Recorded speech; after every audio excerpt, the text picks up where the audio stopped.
नमस्कार मित्रों, मेरा नाम तेजेंद्र शर्मा है। मैं कहानियाँ लिखता हूँ और लंदन में रहता हूँ। आज आपके साथ एक बहुत ख़ास खबर साझा कर रहा हूँ कि मुंबई के थिएटर ग्रुप अंक के कलाकारों ने मेरी लिखी कहानी संदिग्ध का एक वीडियो पाठ किया है। तो कहानी अब पाठकों से आगे बढ़कर श्रोताओं तक पहुँचने वाली है। मुझे सबसे बड़ी खुशी है कि इन कलाकारों ने मेरे लिखे हुए शब्दों की भावनाओं, उनके मर्म को समझा और उन्हें अपनी आवाज़ के उतार चढ़ाव के ज़रिए मेरे पाठकों से लेकर अपने श्रोताओं तक पहुंचाने का काम किया। इस ग्रुप यानी कि अंक की अध्यक्षा और निर्देशक हैं प्रीता माथुर और उनका साथ दे रहे हैं अमन गुप्ता और अतुल माथुर। ये तीनों ने मिलकर कहानी को एकदम जीवंत रूप दिया है। दरअसल संदिग्ध कहानी इंडिया टुडे के साहित्य विशेषांक में प्रकाशित हुई थी। उसके संपादक शिवकेश मिश्रा के साथ कहानी को लेके कई बार बातचीत भी हुई। मित्रों, ये कहानी बहुत से पाठकों ने बहुत पसंद की और मुझे इसकी फीडबैक बहुत अच्छी मिली। इस कहानी के लिखने का जो प्रक्रिया है उसके बारे में एक छोटी सी बात ज़रूर बताना चाहूँगा कि मेरे साहित्यकार मित्र जो कि नेत्र विशेषज्ञ हैं निखिल कौशिक, वो लंदन आए थे। वो आदरणीय ज़किया जी और मैं तीनों कोस्टा कॉफ़ी में कॉफ़ी पी रहे थे। तो वहाँ निखिल ने मुझे ये छोटी सी घटना 2 लाइन की सुनाई थी, लेकिन फिर मेरे दिमाग में ये घटना बैठ गई और मैंने इसे एक कहानी का रूप दिया।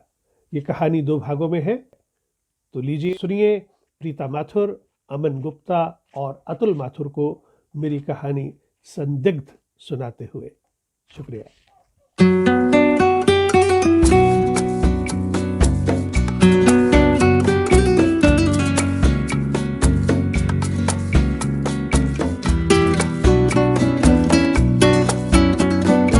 अकेले जाने को जी नहीं चाह रहा मेरा। शाहिदा की आंखें गीली सी हो रही थी। अरे बस 2 महीने के लिए तो जा रही हो, अपनी अम्मी को भी मिलाओगी और मेरे परिवार वालों को भी। और हाँ, वो हेयर ड्रेसर भी तो है तुम्हारी रशीदा, वो तो तुमको मिलकर खास खुश होगी। शाहिद अपनी पत्नी को सीधा हवाई जहाज के गेट तक छोड़ने आया था। लंदन एयरपोर्ट के टर्मिनल 3 में इमिग्रेशन ऑफिसर है। जाहिर है कि उसके पास एयरपोर्ट का रेड जोन का पास रहता है। वो सिक्योरिटी से लेकर हवाई जहाज तक कहीं भी जा सकता है। वैसे तुम औरतें होती अजीब, सारा दिन अपने पति के साथ लड़ती रहोगी, मगर रुखसती के वक्त आंसू निकालकर इमोशनल अत्याचार करने लगोगी। सुनकर हंस दी शाहिदा। अगर तुम मर्दों को काबू में ना रखा जाए ना, तो बिगड़ने का पूरा इम्कान रहता है। नजर तो रखनी पड़ती। शाहिदा की फ्लाइट पीके 788 की घोषणा हो रही थी कि गेट की ओर प्रस्थान किया जाए। उड़ान रात को 7:55 पर लंदन से रवाना होकर अगले दिन सुबह 8:35 पर कराची पहुंच जाएगी। शाहिदा को हमेशा पीआईआई की फ्लाइट में जाने से डर लगता है, मगर शाहिद का कहना है कि अपने मुल्क की एयरलाइन है, फिर वो अधिकांश पायलटों को जानता है, आसानी से शाहिदा का टिकट अपग्रेड करा सकता है, यानी कि इकोनॉमी क्लास के टिकट में बिजनेस क्लास का सफर। मुल्क से प्यार और फायदा का फायदा। शाहिदा पढ़ी लिखी मॉडर्न विचारों की महिला है। बुर्का या नकाब नहीं पहनती, बस सर पर हिजाब बांध लेती है। अल्लाह भी खुश और सर्दी भी नहीं लगती। शाहिद शादी के बाद लंदन आया था।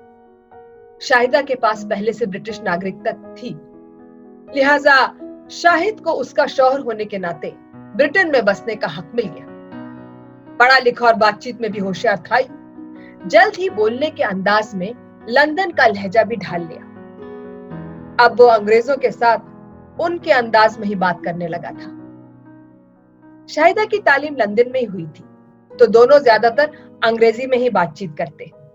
कभी कभी अपनेपन का एहसास जिंदा रखने के लिए उर्दू में भी बतिया लेते। खासकर रोमांटिक लम्हों में शाहिदा कह उठती, हमारे तो नाम भी ऐसे हैं कि जैसे अल्लाह मियां ने पहले से तय करके रखा हो कि हमारा निकाह होना ही है, शाहिद की शाहिदा। और इसके बाद शाहिद को बाहों में जकड़ लेती। शायद इसी जकड़ ने शाहिद का सांस लेना दुश्वार कर दिया था। उसके घर से एयरपोर्ट जाने और ड्यूटी खत्म करके लौटने तक उसकी हर गतिविधि पर शाहिदा की निगाह थी। दूसरी किसी भी महिला से बात करते देख लिया तो घर में कोहराम। वो बार बार शाहिद से उसके फोन का पासवर्ड पूछती। जब मैं तुम्हें अपने फोन और ईमेल का पासवर्ड दे सकती हूं तो तुम क्यों नहीं? तर्क जायज था। शाहिद ने अपना फोन निकाल कर देखा। सिमोना का मैसेज था। सिमोना उसके साथ ही काम करती है, इमिग्रेशन डिपार्टमेंट। पूछ रही है, शाम को क्या कर रहे हो? मैं तो पब जा रही हूं, अगर फ्री हो तो आ जाओ। मगर तुम कैसे आओगे? अपनी पत्नी के पल्लू से लिपट कर बैठे होंगे। साथ में एक मुंह चिढ़ाती इमोजी भी थी। उसने सोचा कि शाहिदा को रवाना कर एयरपोर्ट पर ही एक डबल पैक बकार्डी और कोक का ले लेगा, दिमाग थोड़ा शांत हो जाएगा। मगर सिमोना के मैसेज ने सोच बदल दी। सोचता है सीधा पब चला जाए और शाम सिमोना के साथ बिताए। वो तो रहती भी अकेली है। हो सकता है कि 2-3 ड्रिंक पीने के बाद अपने घर ही ले चले। शाहिद लाहौर में शराब नहीं पीता था, मगर लंदन आने के बाद बकार्डी पीना शुरू कर दिया। बकार्डी सफेद रंग की होती है और शाहिद के लिए खासी मजेदार बात थी कि रम पानी के रंग की भी हो सकती है। फिर वो रम में मिलाता है कोका कोला। बड़े अंदाज से पब में जाकर कहता है, can I have rum and Coke? उससे फायदा भी रहता है कि जिनको नहीं बताना चाहता कि वो शराब पीता है, उनके लिए वो कोका कोला ही पी रहा होता है। कभी कभी जब कोई कह देता है, शाहिद भाई अब बकार्डी जितनी मर्जी पी लीजिए, मगर कोक में बहुत शुगर होती है, सेहत के लिए अच्छी नहीं, फिर कुछ दिनों के लिए डाइट कोक मिलाना शुरू कर देता, मगर पीता बकार्डी ही है। शाहिदा का प्लेन उड़ने में बस कुछ ही मिनट बाकी है। उसका फोन भी आ गया है। जानू, बस प्लेन उड़ने ही वाला है, अपना खाना वगैरह टाइम पर खा लिया करना। मैंने शोभा बेन से कह दिया है आपको रात के खाने का टिफिन पहुंचा दिया करेगी। वो मटन और चिकन भी बहुत अच्छा बना लेती है। मैंने ही सिखाया उसे। आपको उसे कोई पैसे नहीं देने हैं, मैं आकर हिसाब कर लूंगी। आई लव यू जानू। चलो अब अनाउंसमेंट शुरू हो गई है, फोन बंद करती। सोचता है अब निकल चले, मगर नहीं, विमान के उड़ने तक वहीं रहेगा। ड्रिंक का ख्याल दिल से निकाल देता है। कार भी चलानी है, अगर पीली और रास्ते में चेकिंग हो गई तो। और फिर सिमोना, बस सोचते ही झुरझुरी सी होने लगी।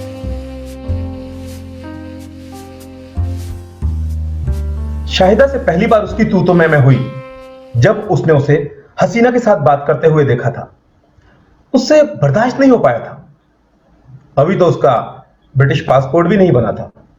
बिफर पड़ी थी शाहिदा। बड़ी घुल मिलकर बातें हो रही हैं उस नैनमटप्पो से। एक बात का ध्यान रखिएगा, आप यहां मेरे साथ शादी करके आए हैं। मैं अगर होम ऑफिस में कंप्लेंट कर दूंगी तो आपको कान पकड़कर पाकिस्तान वापस भेज देंगे। यहां रहना है तो शराफत से रहिए। मैं आपके लिए पूरी तरह कमिटेड हूं। आप भी इधर उधर मुंह मत मारिए। बस शाहिद के दिमाग में शाहिदा के ये अल्फाज दर्ज होकर रह गए, कंप्लेंट कर दूंगी तो आपको कान पकड़कर पाकिस्तान वापस भेज देंगे। इस दहशत से बाहर नहीं आ पा रहा था। इस एक वाक्य ने उसकी जिंदगी को तबाह कर रखा था। यह बात कहकर शायद शाहिदा तो भूल भी गई होगी, मगर शाहिद के दिमाग में बैठा शैतान उसे धमकाता रहता था।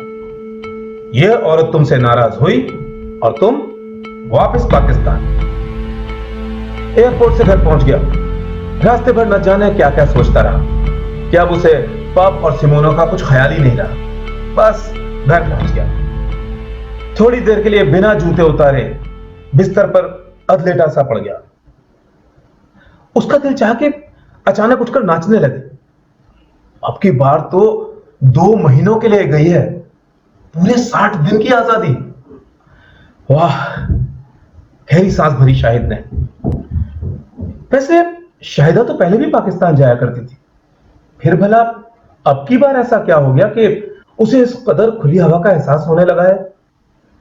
शायद उसमें अब और सहने की कुव्वत नहीं बची।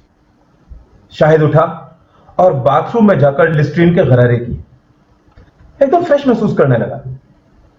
सिमोना फिर से दिमाग को मथने लगी। दिमाग ने ही होशियार किया, आज नहीं, पहले फ्लाइट पाकिस्तान पहुंच जाए, शाहिदा का वहां पहुंचने का फोन आ जाए, तभी खुली हवा में सांस लेगा। कहीं ऐसा ना हो कि फ्लाइट तकनीकी कारणों से वापस आ जाए और वो पब में। सिमोना को तो कल भी इनवाइट किया जा सकता है। रम के 2 पैक पीने के बाद जिस्म कुछ गर्मी का एहसास हुआ और दिल जोश मारने लगा। सोचा किसी के साथ फोन पर फ्लर्ट किया जाए। 3-4 नाम दिमाग में आए, जेनिस, पैमेला, आमना।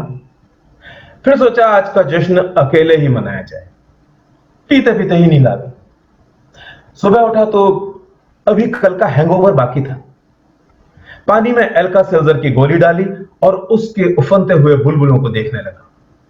जब झाग थोड़ी थमी तो उठाकर अपने पैक की तरह ही सिप करने लगा। कल रात की सारी बातें एक एक करके उसकी आंखों के सामने से गुजर रही थी। अचानक फोन की घंटी बजी। फोन के स्क्रीन पर शाहिदा का नाम चमकने लगा। एकदम अटेंशन में आ गया। हेलो जानू, ठीक से पहुंच गई?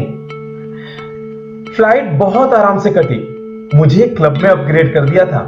तुमने कैप्टन को पहले से मैसेज भिजवा दिया था ना। एयर होस्टेस भी खूब आवभगत कर रही थी। आपने कल क्या खाया? मैं 3 दिन का खाना बना के आई हूं। बस माइक्रोवेव में गर्म करना है और खा लेना है। आपके टेस्ट की हर डिश बनाई है। शायद गला खंखारता रह गया। बेचारे को बताने का समय ही नहीं मिला कि उसने क्या खाया। अपने आप पर गुस्सा आ रहा था। वो ऐसा क्यों है? क्यों शाहिदा के सामने उसकी घिग्गी बन जाती है? सोच रहा था कि अब कोई परवाह नहीं, अब जिससे जी चाहेगा मिलूंगा। कम से कम कुछ दिन तो अपनी मर्जी से जी लूं। फिर एक ख्याल आया कि क्यों ना सिमोना को आज घर ही बुला लूं, पूरी रात रंगीन हो सकती है। सोचते ही सामने दीवार पर लगी शाहिदा की फोटो दिखाई दे गई। कहीं रात को फोटो में से बाहर निकलकर सामने खड़ी हो गई तो क्या होगा? वो तो कुछ भी कर सकती है। जब जब वो पाकिस्तान जाता है तो देखता है कि वहां की बीवियां कितनी फर्माबरदार होती हैं, पति और परिवार की कितनी सेवा करती हैं। अगर शाहिदा को नौकरी चाहिए था तो मुझे नौकरी पे रख लेती। पति होने की जिल्लत तो नहीं सहता। रात को खूब सोया था। बीच में एक बार अपने ही खर्राटों की आवाज से नींद टूटी थी, पर सूखे गले को कुछ घूंट पानी से तरकर रजाई सर पर लपेट फिर सो गया। सुबह देर से उठा। काम पर जाने का मन नहीं था। थोड़ी देर बाद एयरपोर्ट फोन किया तो फोन सिमोना ने उठाया। Hello Simona dear, how are you? क्या शाहिद, कल मैं पब में तुम्हारा वेट ही करती रही। इस चक्कर में 3 ड्रिंक एक्स्ट्रा पी गई। गाड़ी वहीं छोड़कर टैक्सी से घर गई। आज मुश्किल से काम पर पहुंची। सिमोना ठुनकने लगी। यार, कल कुछ डिसाइड नहीं कर पाया। चाहता था कि उसकी फ्लाइट पहले पाकिस्तान पहुंच जाए, उसके बाद ही तुमसे मुलाकात करूं। मुझे बीच में कोई डिस्टरबेंस नहीं चाहिए। आज क्या कर रही हो? मैं तो नौकरी कर रही हूं और तुम अभी तक घर में। यार, कल रात बकाडी थोड़ी ज्यादा पी गया। अकेला सेलिब्रेट कर रहा था। नए बैचलरहुड की पहली शाम थी ना। आज काम पर नहीं आऊंगा। इमरजेंसी लीव लिख देना। आज मिलो ना। कल का हिसाब भी पूरा करना है। शाहिद की आवाज में शरारत साफ सुनाई दे रही थी। आज नहीं, कल शाम मैं घर पर अकेली हूं। कल घर आ जाओ। मैं तुम्हारा ड्रिंक भी खरीद दूंगी। We shall have fun. No, drink मैं ले आऊंगा। तुम क्या पियोगी? कुछ नया या अपना रेगुलर वोडका टॉनिक? देखो, हम ना तो अपने चाहने वाले बदलते हैं और ना ही ड्रिंक। टॉनिक से वोडका का मजा ही अलग हो जाता है। ठीक है, कल शाम को ठीक 7 बजे तुम्हारे घर हाजिर होता हूं। शाहिदा से बात करने को वो अपना लाइका फोन ढूंढने लगा। सोच रहा था जब लंदन आया था तो पाकिस्तान फोन करना कितना महंगा पड़ता था। अब तो लाइका और लबेरा वाले सिम कार्डों ने कॉल कितने सस्ते कर दिए। साले इंडिया वालों के तो मजे हैं, बस 1 पेंस में 1 मिनट। कोई घंटा भर बात करे तो भी बस 1 पाउंड। घर से निकलने से पहले शाहिदा से बात कर लेना जरूरी होता है। शायद लंदन में पाकिस्तानी चैनल तो देखता ही है, उसे हिंदी चैनल भी पसंद है। खबरों की तुलना करने के लिए भारतीय समाचार चैनल भी देख लेता है। उसे कभी समझ नहीं आता कि टीवी चैनल इतना झूठ क्यों परोसते हैं। एक ही खबर को भारत और पाकिस्तान के चैनल अपने अपने ढंग से पेश करते हैं। सिमोना ने कहा था कि अगर शाहिद चाहे तो रात वहीं रुक सकता है। वह पोह मची है क्योंकि रात कभी बाहर गुजारी नहीं। क्या अब एक नई शुरुआत करनी चाहिए? क्या बात शाहिदा से छिपी रह पाएगी? उसे कभी समझ ही नहीं आता कि शाहिदा का भूत उसका पीछा हर वक्त क्यों करता रहता है। सर को एक झटका दिया। उसे शाहिदा के भूत से मुक्ति पानी होगी। कहीं सिमोना के सामने वो नामर्द न साबित हो जाए। अगले दिन शाहिद इमिग्रेशन काउंटर पर बैठा यात्रियों को चेक कर रहा था। उसने देखा एक दूसरे काउंटर पर फिल्म कलाकार शाहरुख खान खड़ा था। शाहिद का ही कोई ऑफिसर उससे बहस में उलझा हुआ था। शाहरुख का एक वाक्य उसके कान में भी पड़ गया। आप मेरा नाम गूगल सर्च में ढूंढ सकते हैं। मेरा नाम खान जरूर है, मगर मैं कोई टेररिस्ट नहीं। इमिग्रेशन अफसर सपाट चेहरा लिए शाहरुख खान को तलाशी वाले कमरे में ले जा रहा था। एयरपोर्ट पर कम से कम 1000 लोग शाहरुख खान को पहचान रहे थे, मगर तलाशी लेने वाले ऑफिसर के लिए वो केवल एक यात्री था। शाहरुख खान की तलाशी करीब 2 घंटे तक चली। भारतीय उच्चायोग के अधिकारी तुरंत फुरत एयरपोर्ट पर पहुंच गए और शाहरुख को शर्मिंदगी से बचाते हुए एयरपोर्ट से बाहर ले गए। शाहिद के भीतर का मुसलमान आहत हो गया था। शाहरुख इंडियन है तो क्या हुआ, है तो हमारा हीरो, अपने पेशावर का बंदा है। हमारे साथ इन मुल्कों में कैसा घटिया सुलूक करते हैं। दिल खट्टा हो गया। इमिग्रेशन विभाग का ऑफिसर होने के बावजूद वो शाहरुख को बेइज्जती से बचा नहीं पाया। शायद समझ नहीं पा रहा था कि आखिर शाहरुख खान का नाम सस्पेक्टेड टेररिस्ट लिस्ट में कैसे आया होगा। क्या सचमुच उसके रिश्ते आतंकवादियों के साथ हैं या बस नाम का ही फेर है? क्या किसी का भी नाम टेररिस्ट लिस्ट में रखा जा सकता है? अगर कल को कोई उसका अपना या शाहिदा का नाम ऐसी लिस्ट में रख दे तो? एक विस्फोट सा हो गया। वो खुद सन्नाटे में बैठा रह गया। क्या ऐसा हो सकता है? क्या शाहिदा का नाम सस्पेक्टेड टेररिस्ट लिस्ट में रखा जा सकता है? अगर ऐसा हो जाए तो उसकी प्रॉब्लम तो हमेशा के लिए हल हो जाएगी। इतने बड़े घर में रहेगा लंदन में और शाहिदा परमानेंटली पाकिस्तान में। फिर तो वो कभी ब्रिटेन वापस नहीं आ पाएगी। याद रखना, अगर मैं तुम्हारी रिपोर्ट होम ऑफिस में कर दूंगी तो कान पकड़कर निकाल बाहर करेंगे तुम्हें। कितना रौब जमाती थी, मगर वो अपनी बीवी के साथ ऐसा कैसे कर सकता है? इतने सालों का साथ है, कभी तो उसने प्यार भी किया ही होगा। इतना नीचा कैसे गिर सकता है? उस पर क्या गुजरेगी जब वो पाकिस्तान के एयरपोर्ट पर फ्लाइट पर चढ़ने जाएगी और उसे बताया जाएगा कि वो एक सस्पेक्टेड टेररिस्ट है। उसके पांव तले की जमीन अचानक भुरभुरी हो जाएगी। क्या उसे सिमोना से इस बारे में बात करनी चाहिए? मगर इतना बड़ा राज वो किसी के साथ भी कैसे बांट सकता है? सिमोना तो उसके साथ काम करती है। उसे तो सिमोना से मिलना भी कम कर देना चाहिए। ना जाने कब उसके सामने कोई ऐसी बात हो जाए कि राज खुल जाए। मगर आज तो उसने उसके घर जाने का प्रोग्राम बना रखा है। अच्छा तो यही रहेगा कि फोन करके उसे मना कर दे। अब उसके मन की हालत ऐसी नहीं कि किसी के साथ सेक्स करने के बारे में सोचे। अब तो पूरी जिंदगी एक नई करवट बदलने वाली है। क्या ऐसा हो सकेगा कि कभी पता ही ना चले कि उसने स्वयं ही शाहिदा का नाम सस्पेक्टेड टेररिस्ट लिस्ट में डाला है? अगर किसी को पता चल गया तो उसका क्या बनेगा? अपने बच्चों को क्या मुंह दिखाएगा? आखिर शाहिदा उन बच्चों की मां है।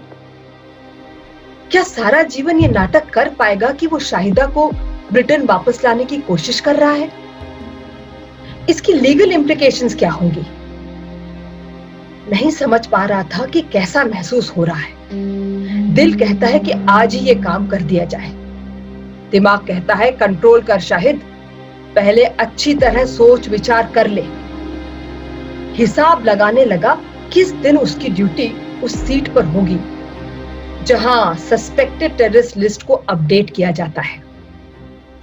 शाहिद की पहुंच उस सीक्रेट लिस्ट तक है जिसमें उन लोगों के नाम दर्ज होते हैं जिनके ब्रिटेन में रहने से लोगों के जनजीवन को खतरा हो सकता है। ऐसे लोग अपने देश से ही फ्लाइट के लिए चेक इन नहीं कर सकते क्योंकि उनके नाम के साथ ही लाल झंडा यानी कि रेड फ्लैग उभर आता है जो इमिग्रेशन ऑफिसर को सूचित कर देता है कि इस पैसेंजर को ब्रिटेन में घुसने नहीं दिया जाएगा। शाहिद ने सोचा एक बार थोड़ी हिम्मत जुटाकर ये काम कर लिया जाए तो उसका बाकी जीवन सिमोनाओं से भर जाएगा। अब हर शाम बकार्डी और डाइट कोक के साथ ही बीतती। शरीर में एक विचित्र सा तनाव भरा रहता। शेव भी नहीं बना रहा था। एक साथी ने कह दिया, माशाल्लाह मियां, आप पर दाढ़ी खूब फबेगी। भाई मानना पड़ेगा कि दाढ़ी मुसलमानों की शान है, पहचान है। बस घबरा गया। वो तो शराब पीने वाला शख्स है जो शायद ही कभी जुम्मे की नमाज में भी जाता हो। वो भला मुसलमानों की शान और पहचान कैसे बन सकता है? उसकी दोस्ती तो अपने से 10 साल बड़े प्रोफेसर से है। पिछले में रहते हैं, अकेले, कट्टर मार्क्सवादी, तीतर वाली शराब पीते हैं, यानी कि फेमस ग्राउस। तीसरे साथी हैं शायर अलबेला राही। राही भारत से है, वैसे तो सिख है मगर केश और पगड़ी को तिलांजलि दे चुका है। दिक्कत तो यह है कि उनसे भी दिल की बात नहीं कर सकता। दरअसल उनसे ही तो बात छिपानी है। वो दोनों ही शाहिदा को जानते हैं और उसके खाना बनाने की तारीफ करते नहीं थकते। शाहिदा पाकिस्तान से फोन करती रहती है, सुनो शाहिद, तुम्हारे लिए एक स्वेटर खरीदा है जुनैद शमशेद के शोरूम से, तुम्हें फोटो ईमेल करती हूँ। सुनो, तुम फोन किया करो ना, तुम्हारे पास तो लाइका का सिम कार्ड है। पता है, मैं यहाँ अपनी हर सहेली को कहती फिरती हूँ कि मेरे शाहिद मेरे बिना 2 पल भी नहीं रह सकते। यू लव मी ना। इस तरह के फोन उसके भीतर बुरी तरह से हलचल मचा देते। एक तरफ तो बीवी ऐसे फोन कर रही है और दूसरी ओर वो उससे छुटकारा पाना चाह रहा है और उसे कमजोर नहीं पड़ना है। कहीं ऐसा ना हो कि दिन उसके हाथ से फिसलते जाएं और वो ऐसे सुनहरे मौके के लिए तरसता रह जाए। और उसने कर दिया। उस दिन उसकी ड्यूटी उसी सेक्शन में लगी थी जहां उसे अपना काम करना था। तनाव अपने चरम पे था। हर 3 महीने में इस लिस्ट की जांच भी होती है। अगर उस जांच के समय किसी को खबर हो गई कि यह कारगुजारी उसकी है तो क्या जवाब देगा? वैसे उसे इस बात का फायदा था कि वो खुद मुसलमान है। अगर वो किसी मुसलमान का नाम इस लिस्ट में डालता है तो कोई शुबा नहीं करेगा कि वो किसी को फंसाने की कोशिश करता होगा। यह डिटेल भी देनी होगी कि शाहिदा ने किस तरह की गतिविधि की है या फिर उसका किस संगठन से रिश्ता होने का शुबा है। यह होमवर्क वो पहले ही कर चुका था। फिर वहां लिस्ट में भी तो कई कैटेगरीज होती हैं। ज्यादा चेकिंग तो हार्डकोर टेररिस्ट के बारे में होती है। छोटे मोटे नामों पर तो कोई ध्यान भी नहीं देता, बस लिखा हुआ आ जाता है की पहना है। शाहिद को यह भी मालूम था कि इस लिस्ट में नाम डालना तो बहुत आसान है, मगर उससे निकालने की प्रक्रिया बहुत जटिल है। बहुत से डिपार्टमेंट इससे जुड़ जाते हैं, बहुत सी तहकीकात की जाती है। सरकार को कोई जल्दी नहीं होती किसी को इस सूची से बाहर निकालने की। आखिर उसे कामयाबी मिली। शाहिदा का नाम सस्पेक्टेड टेररिस्ट लिस्ट में डल चुका था।